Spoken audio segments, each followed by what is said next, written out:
Portents of Fear is a horror fiction podcast which is intended for mature audiences. Discretion is advised.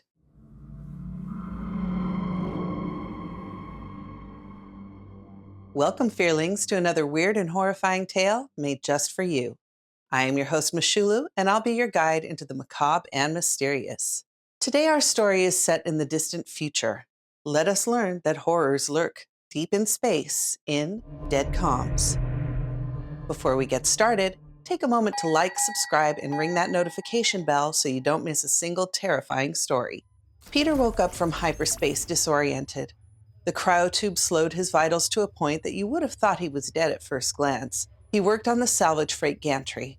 It wasn't really his ship, though.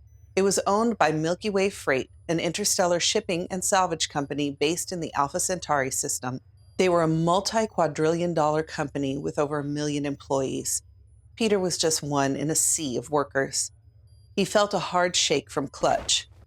"Wake up already, lazy. It's time to make some credits and dream about multi-titted aliens." Clutch was 7 feet tall and 5 feet wide, with 1 cyber eye and arm and at least 3 chips in his head. All right, where are we? Peter sat up. His cyber leg was still booting up and syncing with his neural net chips. Peter lost his leg 3 jobs before when a hatch slammed shut on him. The gantry was riddled with problems that Milky Way Freight had noted and forgotten. It wasn't worth their time to fix. Instead, employees were patched up and sent back out. They did get 7,000 credits in compensation, the amount they agreed in case of severed limbs. There's a rumor that they take the limbs and a chef cooks them up for the top brass, but these kind of cannibal rich people stories have been around forever. Peter was 5 feet 1 and very skinny. He was what was known in the industry as a rat.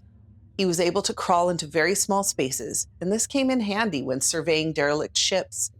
He wore a beard to cover his baby face and had solid black eyes. His skin was dark brownish green, but he could change it to camouflage himself. His new leg was metal and used lights to disappear, which meant he could still hide if he needed to. His hair was very short and kinky, just like his dad's. He was born on Alsoph, a planet 10 parsecs from Earth, to a human father from Kenya, Africa, and an Alsoph mother from Kirun. Being a salvage rat was not what his parents raised him to be, but it was easy credit, and he got to be in space without much responsibility. "Who's on the job with us?" Peter asked as he jumped out of the cryotube and started to suit up. Clutch, who moved like a refrigerator on wheels, thought for a moment. "Jade is out sick. Woke up with a brain bug.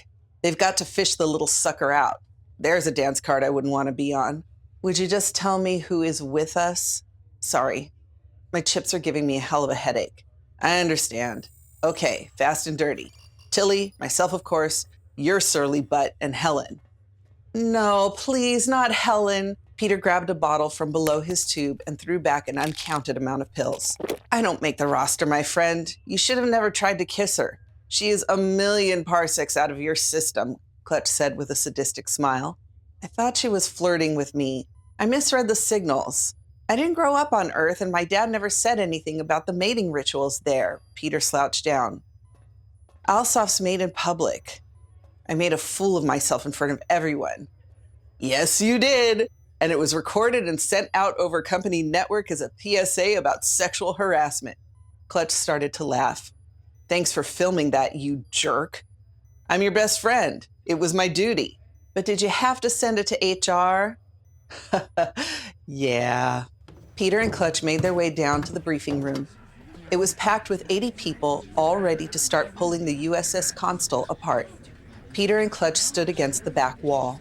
Captain Sarah Yalom barked out, "All right, people, you already got the job read out for this operation. This is our first job in the Banton cluster, so all safety protocols for new sectors are in effect. We have no idea how the USS Constal got out here. It went missing 5 years ago, and as you know, that means it's free to salvage. The theory on how it got here goes that it fell into an unstable wormhole, but that's just a guess.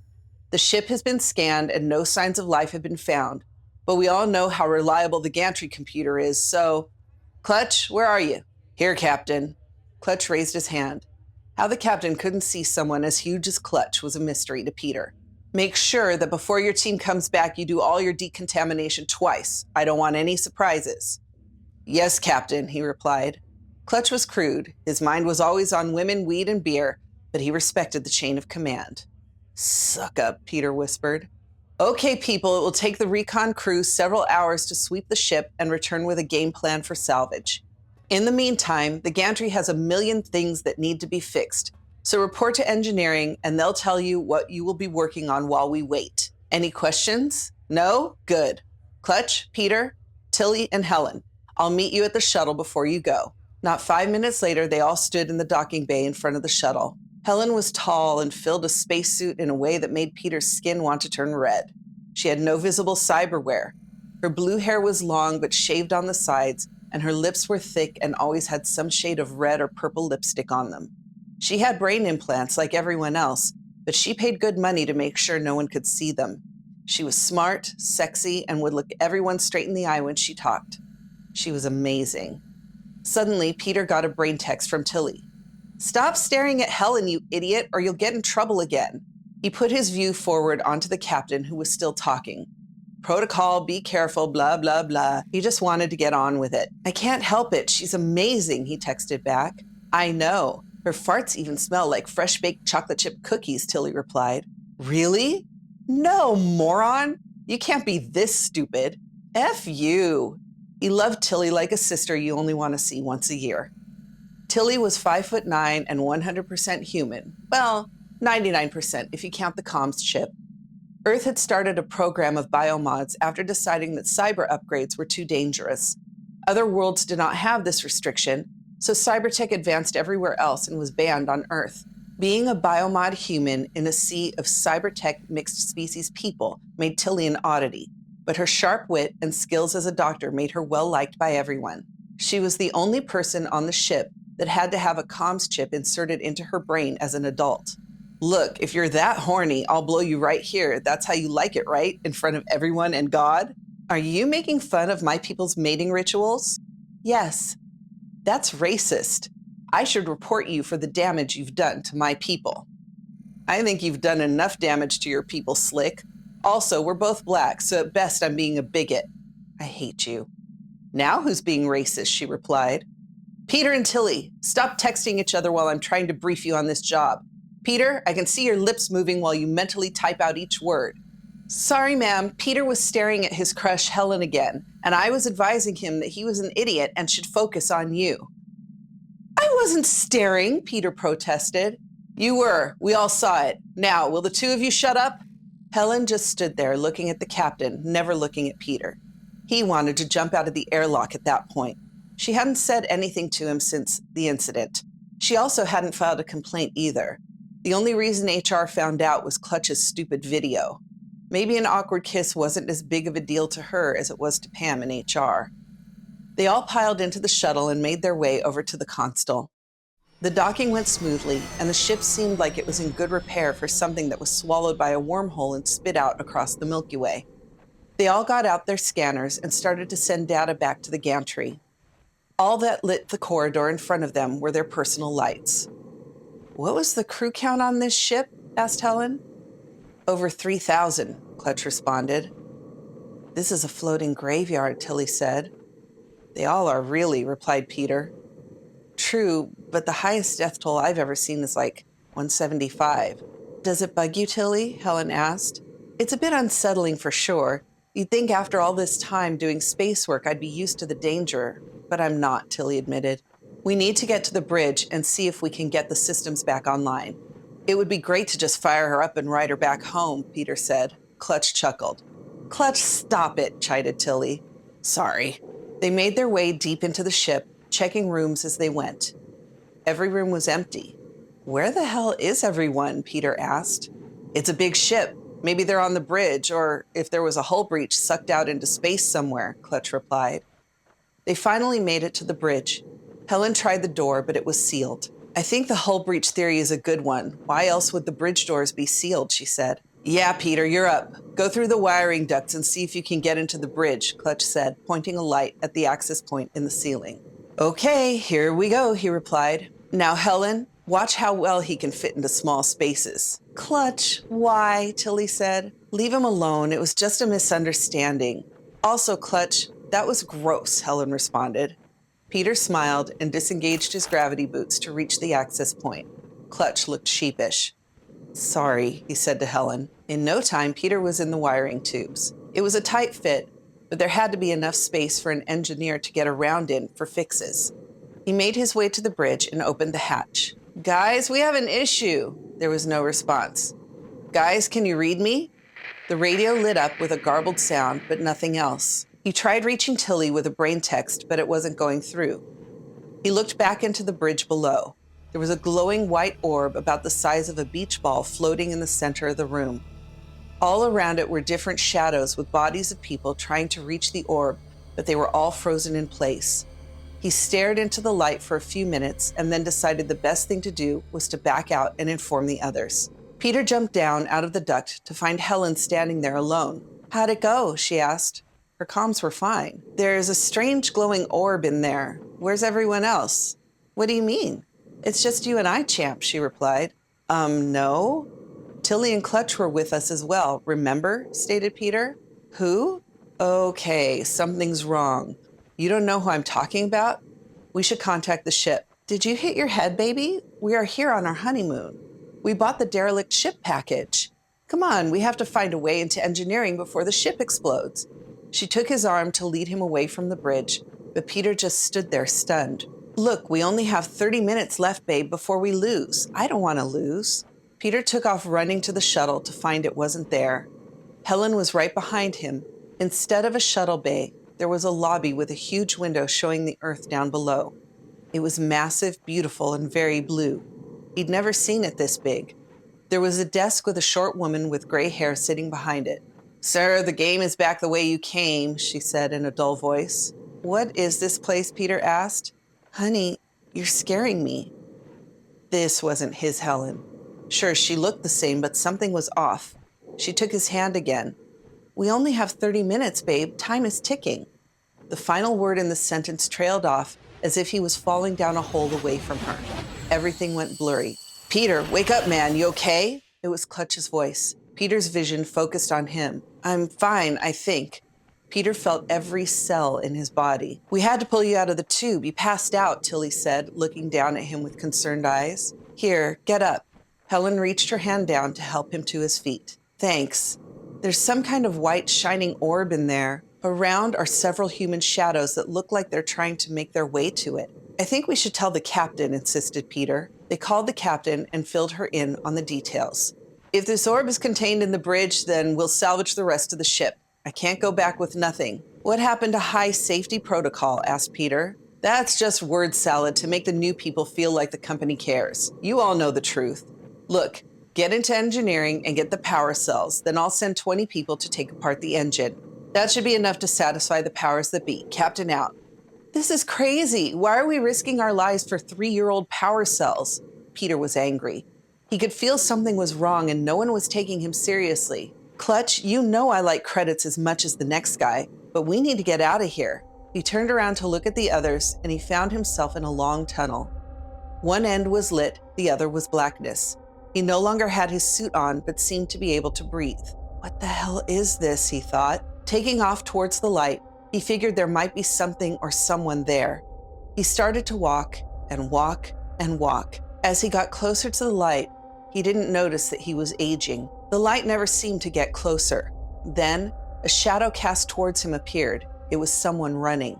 It took a moment, but suddenly Tilly appeared in her suit covered in sweat and she ran right past him. He looked to see what she was running from. The light was expanding suddenly and was very close to overwhelming him. He turned and started to run as well, but his body was stiff from the rapid aging. Going the opposite way towards the darkness was de-aging him, but not as fast as the light was moving. Before he knew it, he was engulfed. Peter, Peter! He woke up again, this time in the engine room. Clutch was over him. One of his arms was badly wounded. Shh! Clutch put his finger to his lip. Then he pointed across the room. There was a creature huge and amorphous. It was absorbing Tilly's corpse into its soft purple exterior. Peter was about to scream when Clutch put his hand over his mouth. Need to camouflage yourself and wait while I lure it away, he whispered. That's insane. We both need to get out of here. Where's Helen? Helen? She's back on the ship. That knock on the head really messed you up. We were sent here to kill this thing. It's not. And right then, a pink slime-covered appendage fell on top of Clutch's head, covering it. Peter could tell he was trying to scream. Within a few moments, his helmet and then his entire suit were engulfed. He was stripped to the bone. Peter was staring into his friend's skull. The creature started to move towards him. He got up to run and felt reality shift again. He was outside the bridge with everyone else. "You okay?" You blanked out there for a moment. Peter let out a long string of swear words. He ran as fast as he could, trying to make it to the shuttle bay. He didn't even know what reality he was in. Did Helen hate him here? Was his dad still alive? All he knew was that the one constant was this ship. Right as he got to the shuttle bay doors, he felt time-space shift around him. It was intoxicating. He was in Helen's embrace. She was on top of him while they made love. Time had slowed down. The echoes of their love created shifting waves of energy. Then he found Helen in his arms, lying in a black void. She ran her hand across his chest. "Why are you trying to leave?" she whispered in his ear. "You're not Helen, are you?" His heart sank. "Of course I am, love." "I have to get off this ship," Peter said while trying to escape Helen's grasp. Reality shifted again, and Peter was in a chapel on the ship. This was a room he'd never been in. Tilly lay in a silver coffin, discolored and decayed. Peter stood just a foot away. There were faceless, black-robed mourners in the pews behind him. Suddenly, she sat up. Her jaw was barely holding on, and she only had one dead gray eye. "If you give in, I won't kill you like the others." "What the hell are you?" "I'm Constable." "The ship? You're the goddamn ship?" he yelled. He turned around and ran as fast as he could. The floor started to fall behind him. When the shift occurred this time, he realized Constable had put him near the escape pods. "I don't know how the ship controls space-time, but I bet it can't shift reality beyond its hull. At least, I think. I may only have a few minutes." He jumped into the first escape pod and hit the launch button. Not strapped in, he bounced all over the inside of the pod as it rocketed away from the USS Constable. His ribs and right arm were broken. Blood ran from his nose, and he got a cut on his head. He may have blacked out. He wasn't sure. He went to the window. He could make out the gantry and the USS Constable floating in space, just like he had left them. He couldn't tell how far away they were. "Escape pod, do you read me? This is the gantry. What is your status?" The voice went out over the comms. Peter quickly pushed the button. "This is Peter. Tell the captain not to send anyone else to the USS Constable. I repeat, do not send..." The shockwave created by the gantry's explosion rocked the small pod, pushing it further away from the Constable. "No!" Peter fell to the floor and started crying. There was no hope now. All his friends and coworkers were dead, and he would just float in this pod forever. I wasn't smart enough to save anyone. What have I done? After some time, Peter sent a warning out on all subspace channels. "My name is Peter Welks, and I served on the gantry. The gantry was a salvage-class ship that worked the outer rim of the Milky Way some 25,000 light-years from Earth. If you have found this video, stay away from the derelict ship USS Constable in Sector 8662 of the Banton Cluster. I repeat, do not approach. End transmission." I feel for Peter. I can't imagine floating in space till you died. Every moment hoping for a miracle rescue that deep down you know won't come. Would you ever brave space? Be sure to tell us in the comments.